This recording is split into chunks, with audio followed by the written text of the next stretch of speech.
Subscribe करते वक्त bell icon को जरूर प्रेस करें जिससे लेटेस्ट एजुकेशनल वीडियोस का नोटिफिकेशन आपको मिलता रहे। इस वीडियो में मैं आपको बताऊंगा कि क्रॉप प्रोडक्शन क्या होता है, इसका कॉन्सेप्ट इजी वे में एग्जांपल के साथ आपको डिलीवर करूंगा। वीडियो को एंड तक देखिएगा ताकि आपको कंप्लीट इन्फॉर्मेशन मिल सके। देखिए, सबसे पहले हम समझते हैं क्रॉप क्या होता है। क्रॉप जो होती है हमारी फसलें होती हैं, जो हम अनाज लगाते हैं ज़मीन के ऊपर, प्लांट कल्टीवेट करते हैं ताकि हम उसे अपनी ज़रूरत के लिए इस्तेमाल कर सकें। हम जिंदा रहने के लिए हमें ज़रूरत है डिफरेंट जो क्रॉप्स हैं उनका लगाना, हम उनको अपनी कंजम्पशन के लिए इस्तेमाल कर सकें या हम अपने प्रॉफिट के लिए उसको इस्तेमाल कर सकें। जो लोग क्रॉप प्रोडक्शन नहीं करते, क्रॉप की फील्ड, एग्रीकल्चर की फील्ड में नहीं, पर उनको ज़रूरत तो है, उनके लिए हम ये चीज़ प्रोड्यूस करते हैं और कुछ रिटर्न अपने लिए प्रॉफिट जो है वो अर्न कर लेते हैं। ये क्रॉप होती है और ये इसका मकसद होता है। अभी आ जाती है प्रोडक्शन। प्रोडक्शन का मतलब, प्रोडक्शन जो है ना एक प्रोसेस है जिसके अंदर हम चीज़ को बनाते हैं और उसके एंड फिनिश गुड में कन्वर्ट करके उसे एंड कस्टमर तक पहुंचाते हैं या जिसने उसको इस्तेमाल करना है उस तक पहुंचाते हैं। अभी बात आ जाती है कि क्रॉप प्रोडक्शन क्या होता है। क्रॉप प्रोडक्शन एक प्रोसेस है जिसके अंदर हम क्या करते हैं, क्रॉप को लगाते हैं। लगाने के बाद हम जो उसका एंड पॉइंट है उसको स्टोरेज करना है, उसको लोगों तक पहुंचाना है, उसको मार्केट में बेचना है, उसको एक्सपोर्ट करना है। ये सारे प्रोसेस इसके अंदर आ जाते हैं। देखिए, सबसे पहले हम क्या करते हैं, जब भी हमने क्रॉप प्रोडक्शन की बात करते हैं तो सबसे पहले हम देखते हैं कि हमने कौन सी क्रॉप लगानी है। ठीक है, डिफरेंट सीजन्स होते हैं, डिफरेंट वेदर्स चेंज होते हैं, हमारा क्लाइमेट डिफरेंट होता है, उस हिसाब से हमने अपनी क्रॉप को सिलेक्ट करना होता है। रेनी सीज़न की डिफरेंट क्रॉप होती हैं, समर सीज़न की डिफरेंट, विंटर सीज़न की डिफरेंट। तो इन चीज़ों को देखते हुए, क्लाइमेट को देखते हुए, ज़मीन की ज़रखेज़ी को देखते हुए, सॉइल की हेल्थ को देखते हुए हमने क्रॉप को सिलेक्ट किया। अपने बजट को देखते हुए, मार्केट की डिमांड को देखते हुए, गवर्नमेंट के रूल्स को देखते हुए, क्या ये हमें मार्केट में इस क्रॉप की ज़रूरत भी है कि नहीं। ठीक है, गवर्नमेंट की पॉलिसीज़ क्या हैं, क्या इसे हमें जो रिटर्न है वो सही मिलेगा कि नहीं।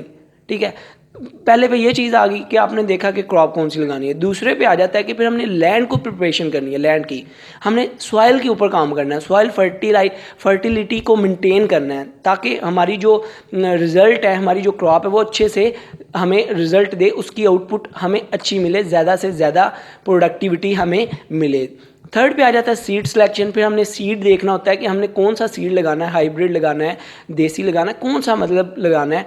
तो और ये सीड जिस जगह से हम लेते हैं हमने उसकी कॉस्ट को भी देखना होता है, उनकी क्वालिटी को भी देखना होता है, उनकी परफॉर्मेंस को, उनके पोर्टफोलियो को देखना होता है। क्या ये जो सीड हमें दे रहे हैं इससे हमें रिजल्ट भी मिलेगा कि नहीं, पहले से मार्केट में किसी ने इसको ट्राई किया है कि नहीं। ठीक है, इससे हमें क्या क्वालिटी मिलेगी, क्या रिजल्ट मिलेंगे, कितनी क्वांटिटी में इससे हमारी प्रोडक्शन होगी, इस चीज़ को भी हमने देखना होता है। हम वाटर रिक्वायरमेंट इसकी क्या है, इसके बाद सीड से हम कल्टीवेशन करके कितना अर्न कर सकते हैं। ठीक है, इन सारी चीज़ों को भी देखना होता है। फिर उसके बाद सीड को हम लगा देते हैं ज़मीन पे, उसको बीज देते हैं। ठीक है, ताकि मतलब थोड़ी ज़मीन की डेप्थ में जाके डिफरेंट इसके मेथड्स हैं जिससे हमें जो इनपुट देते हैं हम कि सीड रिज़ल्ट जो हैं वो हमें अच्छे मिलें, कि सीड कैसे लगाना है। ये भी, इसके भी डिफरेंट मेथड होते हैं। तो इसको भी एग्रीकल्चर की जो फील्ड के लोग हैं वो समझते हैं कि कैसे हमें जो रिज़ल्ट हैं वो अच्छे मिलेंगे अगर हम सीड को इस तरह लगाते हैं, इस तरह कल्टीवेट करते हैं।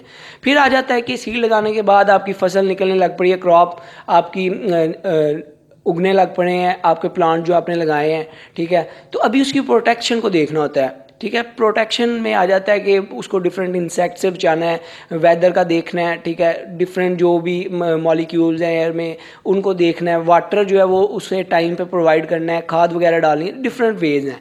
तो ये प्रोडक्शन में आ जाते हैं। जब फिर आपकी जो फसल है वो तैयार हो जाती है, उसके बाद जो क्रॉप है आपकी तैयार हो जाती है, उसके बाद हार्वेस्टिंग आ जाती है। आप उसको काटते हैं, काटने के भी डिफरेंट मेथड हैं, आप टेक्नोलॉजी को इस्तेमाल करते हैं। डिफरेंट हार्वेस्टर मशीन्स होती हैं, कंबाइन हार्वेस्टर, जिससे आप उसको कट करके, वो मशीन के ऑटोमेटिक कट करके उसे दाने में कन्वर्ट कर देती है। लाइक गंदम में जो कंजम्पशन की फॉर्म है, फिनिश गुड की फॉर्म है, वो उसको उसमें कन्वर्ट कर देती है। फिर ट्रांसपोर्ट के ज़रिए आपने उसको मार्केट में पहुंचाना होता है। मार्केट में अगर सेल करना चाहते हैं, अपने पास रखना चाहते हैं, ख़ुद की कंजम्पशन के लिए इस्तेमाल करना चाहते हैं, मार्केट के रेट क्या हैं, स्टोरेज की बात आ जाती है, किस जगह पे उसे स्टोर करना है। तो ये सारा क्रॉप प्रोडक्शन का एक प्रोसेस था, डिफरेंट स्टेप्स थे। तो ये इसका प्रोसीजर होता है, ये इसमें इसका कॉन्सेप्ट आई होप आपको क्लियर हो चुका होगा। वीडियो अच्छी लगी हो तो सब्सक्राइब और लाइक करना मत भूलिएगा। अपना बहुत ख्याल रखिएगा, दुआओं में याद रखिएगा। Good bye.